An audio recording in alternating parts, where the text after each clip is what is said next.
Brought to you by V-Guard, co-powered by Sensodyne and Vimal. ಬಾಯಲ್ಲಿ ಹೇಳಿ ಕೇಸರಿ. Associate sponsor Ultratech Cement. Co-sponsored by Saptagiri NPS University.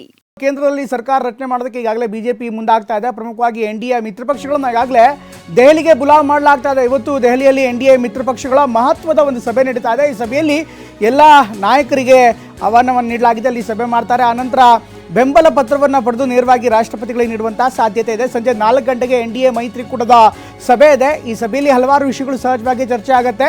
ಇವತ್ತು ದೆಹಲಿಗೆ ನಿತೀಶ್ ಕುಮಾರ್ ಹಾಗೂ ಚಂದ್ರಬಾಬು ನಾಯ್ಡು ಕೂಡ ಪ್ರಯಾಣವನ್ನು ಮಾಡ್ತಾರೆ. ನಿತೀಶ್ ಮತ್ತು ನಾಯ್ಡು ಮೇಲೆ ಮೋದಿ ಸರ್ಕಾರದ ಭವಿಷ್ಯ ನಿಂತಿದೆ. ಹೀಗಾಗಿ ಸಹಜವಾಗಿ ಅವರನ್ನು ಹಿಡಿದಿಟ್ಕೊಳ್ಳುವಂಥ ನಿಟ್ಟಿನಲ್ಲಿ ಬಿಜೆಪಿ ಕೂಡ ಪ್ರಯತ್ನ ಮಾಡುತ್ತೆ. ನಿತೀಶ್ ಮತ್ತು ನಾಯ್ಡು ನಿರ್ಧಾರ ಏನಾಗಿರುತ್ತೆ ಅನ್ನುವಂಥದ್ದು ಸಹಜವಾಗಿಯೇ ಕುತೂಹಲ ಮೂಡಿಸಿದೆ. ಇನ್ನು ಮೋದಿ ಶಾ ಭೇಟಿಯಾಗಲಿರುವಂಥ ಇಬ್ಬರು ನಾಯಕರು ಮಾತುಕತೆಯನ್ನು ಮಾಡ್ತಾರೆ, ಚರ್ಚೆ ಮಾಡ್ತಾರೆ. ಕೇಂದ್ರದಲ್ಲಿ ಸರ್ಕಾರ ರಚನೆಗೆ ಬಿಜೆಪಿಯಿಂದ ಕಸರತ್ತು. ಈಗಾಗಲೇ ಸಂಪೂರ್ಣವಾಗಿ ರಾಜ್ಯ ಡೆವಲಪ್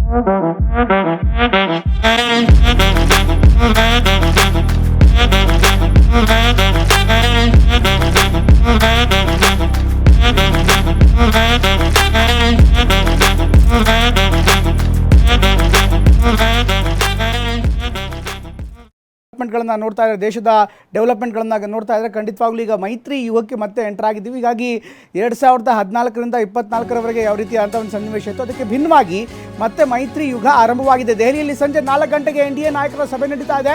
ಈ ಸಭೆಯಲ್ಲಿ ಎಲ್ಲ ನಾಯಕರು ಅಂದರೆ ಎನ್ಡಿಎ ಪಾರ್ಟ್ನರ್ಸ್ ಯಾರ್ಯಾರಿದ್ದಾರೆ, ಸಣ್ಣ ಪುಟ್ಟ ಪಕ್ಷಗಳು ಜೊತೆಗೆ ಸುಮಾರು 20-25ಕ್ಕೂ ಹೆಚ್ಚು ನಾಯಕರು ಅಥವಾ ಪಕ್ಷಗಳ ಮುಖಂಡರು ಇರ್ತಾರೆ. ಆದರೆ ಚಂದ್ರಬಾಬು ನಾಯ್ಡು ಮತ್ತು ನಿತೀಶ್ ಕುಮಾರ್ ಅವರ ಹತ್ರ ಎಲ್ಲರ ಚಿತ್ತ ಇದೆ. ಯಾಕೆಂದರೆ ಬಹುದೊಡ್ಡ ಪಾರ್ಟ್ನರ್ ಅವರೇ ಆಗಿದ್ದಾರೆ. ಒಂದು ಕಡೆಗೆ 16 ಸೀಟನ್ನು ಪಡೆದಿದ್ದಾರೆ, ಮತ್ತೊಬ್ಬರು 12ರಿಂದ 14 ಸೀಟ್ಗಳನ್ನು ಪಡೆದಿದ್ದಾರೆ. ಹೀಗಾಗಿ ಅವರ ನಡೆ ಏನಾಗಿರುತ್ತೆ ಅದು ಅತ್ಯಂತ ಕುತೂಹಲವಾಗಿದೆ. ಇನ್ನು ಹಿಂದೂಸ್ತಾನ್ ಆವಾಮ್ ಮೋರ್ಚಾದ ನಾಯಕ ಜಿತಿನ್ ಮಾಂಝಿ ಕೂಡ ಇದ್ದಾರೆ, ಪವನ್ ಕಲ್ಯಾಣ್ ಕೂಡ ಇದ್ದಾರೆ.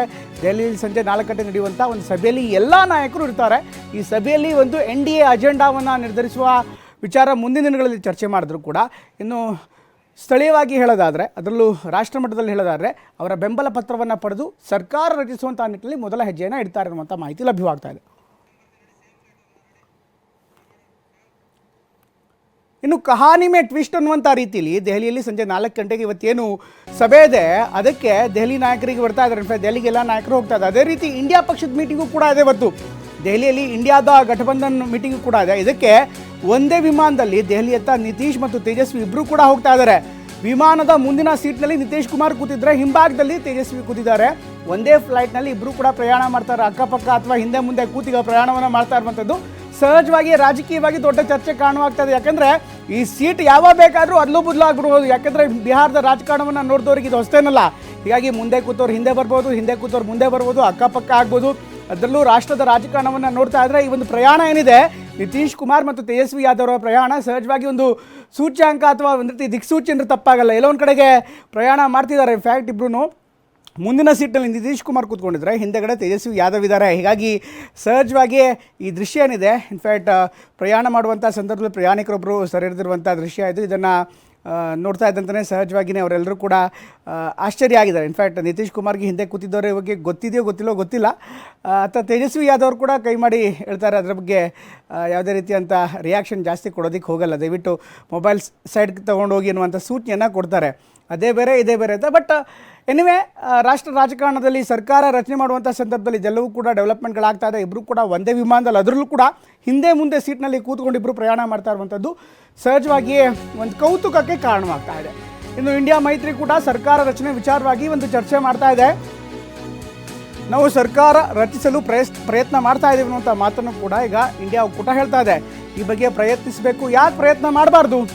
ಇದು ಇಂಡಿಯಾ ಒಕ್ಕೂಟದಿಂದ ಕೆಳಬರ್ತಾ ಇರುವಂಥ ಪ್ರಶ್ನೆ. ಶ್ರೀರಾಮನ ಆಶೀರ್ವಾದ ನಮಗೆ ಸಿಕ್ಕಿದೆ,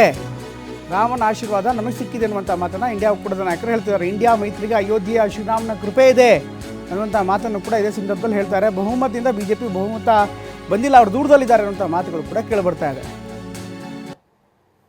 तो हम लोगों का जो प्रदर्शन रहा है बहुत ही बढ़िया रहा है और आप जान रहे हैं बिहार से ही चुनाव उठा और जिस हिसाब से हम लोगों ने चुनाव मुद्दों पर लड़ने का काम किया है वो आप सब लोग देख सकते हैं. तो अयोध्या में राम जी का आशीर्वाद तो इंडिया गठबंधन को हम लोगों को मिला.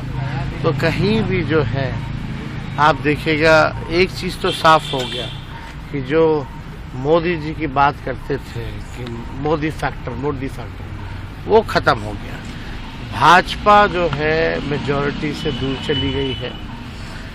जो सहयोगी हैं अब उन पर डिपेंडेंट है, और हम लोग तो खुशी है इस बात की कि भाई चलो हम लोग जो संविधान लोकतंत्र रोकने बचाने का जो प्रयास था उसमें हम लोग जो है काफ़ी हद तक कामयाब हुए।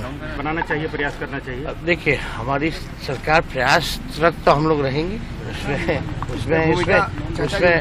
आपने कहा उसमें देखिए प्रयासरत लोगों को रहना चाहिए, क्यों नहीं रहना चाहिए। Brought to you by Vigor, co-powered by Sensodyne and Vimal. ಬಾಯಲ್ಲಿ ಹೇಳಿ ಕೇಸರಿ. Associate sponsor Ultratech Cement. Co-sponsored by Saptagiri NPS University.